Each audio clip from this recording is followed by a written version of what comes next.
Hello, everybody. This is Mike Van Meter, and welcome to the Recovery is Possible podcast. And I want to thank you for joining me. And you can reach us at our Facebook site, which is also called Recovery is Possible, or our website, which is vanmeterwellnesssolutions.com.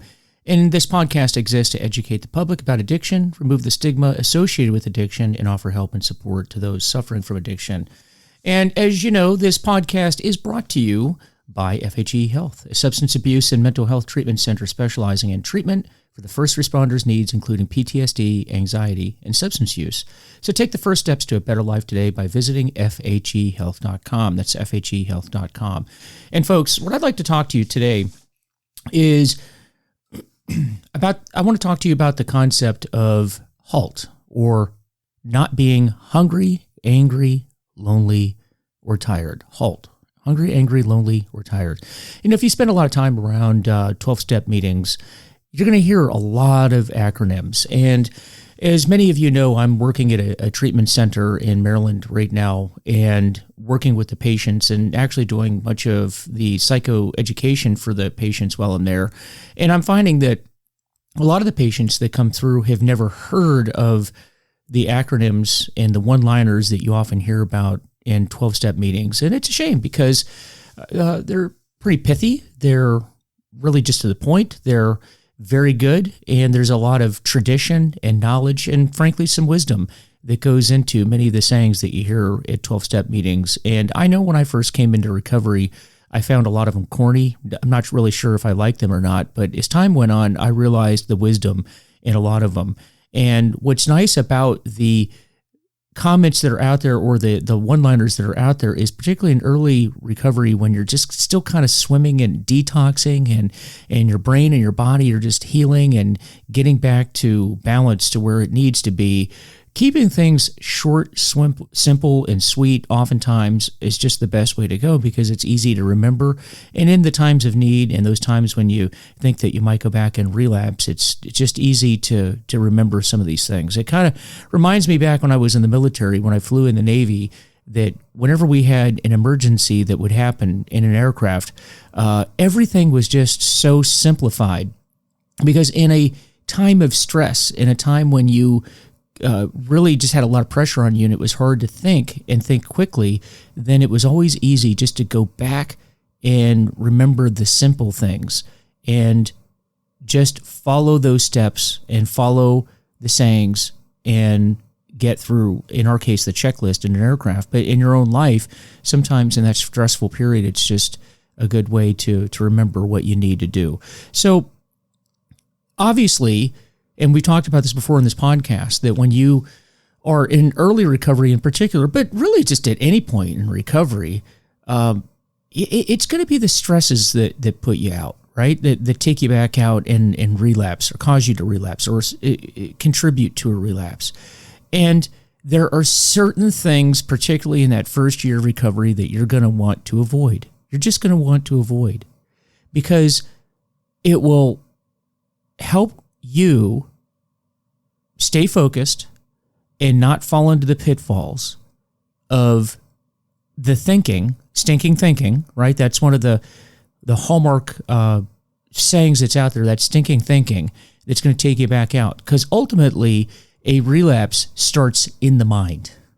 It doesn't come up overnight. You know, what's funny is, you don't just drive home one night and your car doesn't malfunction and then automatically, with its own free will, pull into a 7-Eleven and you go in and buy a beer and you start a relapse. It doesn't start that way. Your car isn't programmed to do that. What happens is it starts in your mind, and then over a period of time, you just start to convince yourself that you either got it, you can drink safely or you can drug safely, and then you'll just decide that you can go out and do it, and you can do it once or twice, and you think that you can do it because people around you can do it. The normal drinkers, the people that can take moderate amounts of drugs can do it, and you're just thinking, well, I can do it too. I'm not different from these people, and then you convince yourself that it's okay, and then you go back out and you do it.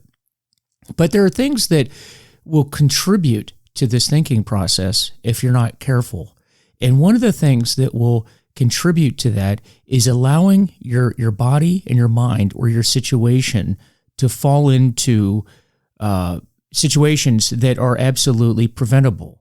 And although we cannot prevent all things in life, there certainly are things that we can prevent. And that's what I want to discuss today. And that's the concept of HALT. And you're going to hear that a lot in recovery circles. You're also going to hear that at recovery centers. If you've been through a recovery center, maybe you've heard this. But if you go to enough meetings, you're certainly going to hear this. And that's the idea of HALT. And these are the things that you want to avoid. And if you avoid these things, then you're greatly going to increase your chances of not relapsing. Now, the first of these is H from HALT, and that's you want to avoid allowing yourself to get overly hungry. You don't want your blood sugar levels to drop. You don't want yourself to get to the point where you start obsessing over food. Because when that happens, there's just something that goes on in your brain and your body biochemically that makes using sound like a good idea and feel like a good idea. So you absolutely want to avoid allowing yourself to get hungry. So throughout the day, balance your meals, plan your meals, and really start thinking about eating a little bit less, but more often. Hopefully that makes sense to you.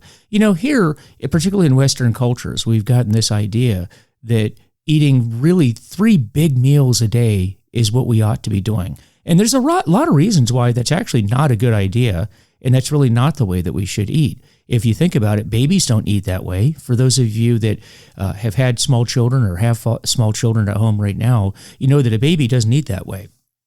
A baby eats a smaller amount, but throughout the day. And really, that's the way that we should all eat, is just a smaller amount through the day. And it's good for us because it keeps our blood sugars level. It keeps us not obsessing over food, and it's just easier on the body. But studies have shown that it really helps reduce cravings as well, because that's what we're doing. We are really focusing on really reducing the amount of cravings that we have. So the second thing that we want to avoid is the A portion of HALT, and that is angry. We don't want to be angry. The 12 Steps and 12 Traditions of Alcoholics Anonymous actually talks about this, and that is that resentments are the realm of normal people, and we are anything but normal. We can't afford to have resentments. So along with being hungry, another thing that will contribute to us going out and relapsing is being angry. So we want to avoid that. If you know you're going to go into a situation where you're going to be angry, and that could be anything. It could be visiting someone, not visiting someone, doing something that you know is going to make you angry. If you can prevent it by any means possible, avoid it.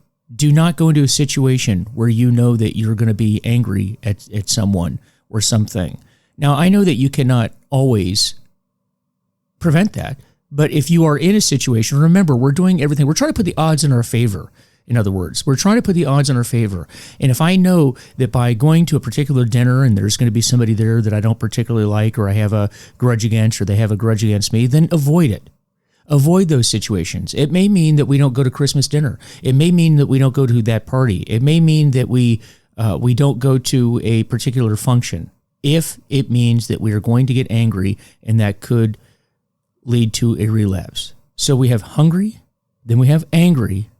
Then the next thing that we want to avoid is being lonely. We don't want to be lonely. One of the things that happens when you are in the midst of your addiction is that we become isolated from others, from other people. Addiction equals isolation. And we want to avoid isolation because isolation equals loneliness. And it's that time where we start to dwell on any problems that we may have, those resentments that we may have, the anger that we may have, and we want to avoid that. We want to avoid being alone. And that's why the meetings, those 12-step meetings that we're talking about, are called fellowship meetings, because it's when we're fellowshipping with other people and being around other people and helping other people.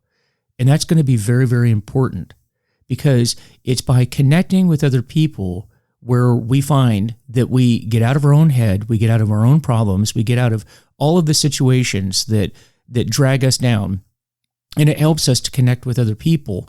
And studies, again, have shown that by being connected with other people, it greatly increases our chances of success at sobriety. So we want to avoid being hungry, being angry, being lonely, and that's by connecting to people through meetings and meeting people at meetings, and then staying in contact with them, eliminating that isolation. And then we also want to avoid being tired, and that's the T in HALT: hungry, angry, lonely, tired.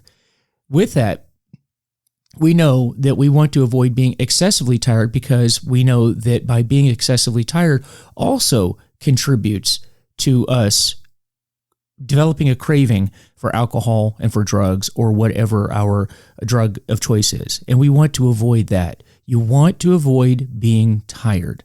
So getting the proper sleep is very, very important. And by the way, that's not even true just for people in recovery. That's just true in general, that by getting enough sleep, it keeps us from being on edge, from being angry. It also has all kinds of physiological benefits. We raise our serotonin levels, which we know higher levels of serotonin contributes to a feeling of wellness, which is going to be important in recovery, especially in early recovery. And it helps our body heal from the damage that we've done to our body. And that's done during the sleep process. That's why we sleep. There is no one that I've ever met that has come into recovery that actually gets the proper amount of sleep every day. I don't know anybody that falls into that category.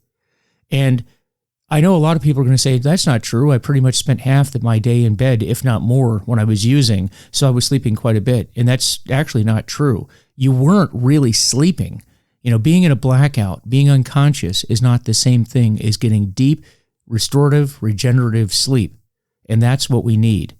And you really want to work on getting into a schedule, getting into a routine. And that's at the treatment center where I work. And this is true of all the treatment centers for that matter. That's something that is really worked on. And that is getting people into a routine, following directions.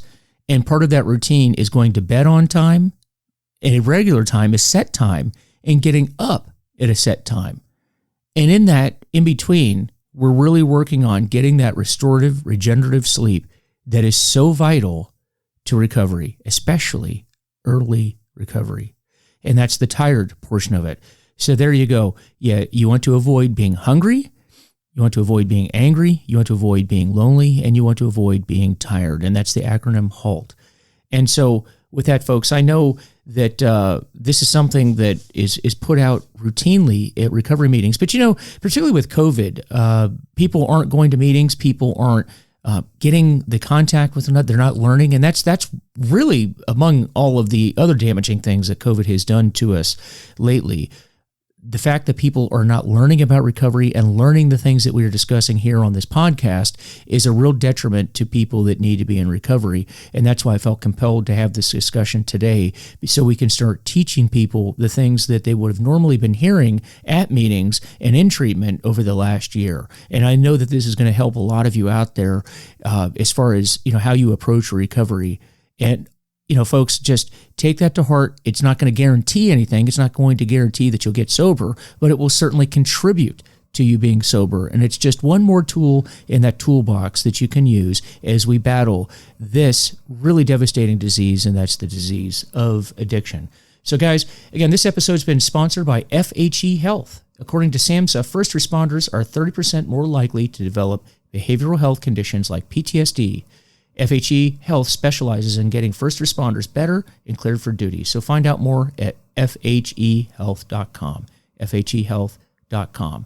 And with that, folks, as I'd always like to say, I don't represent any group. I know I talk about groups, but I don't represent any group, and I'm not favoring any particular group. I want you to explore all of the different types of groups that support recovery out there. They're all great. They all help people, and I want you to check them all out. I don't represent anyone other than myself, and my only purpose in giving this information is to share with you what I've done, because it's help me, and maybe it's going to help you too. So if I've said anything that doesn't apply to you or you don't agree with, then just discard it, but try to take any information that you can use for yourself and help others as well. That's what we do in recovery. We help ourselves along the way, and we help to impart the knowledge we've gained to others as well. With that, please visit our Facebook page, which is Recovery is Possible, and our website, which is VanMeterWellnessSolutions.com. Let me know if I'm doing covering everything that you need to hear about. If not, just let me know, and I'll see if it's something I can't cover in a future podcast, because I'd love to hear from you. Guys, with that, take care, and I will see you next time.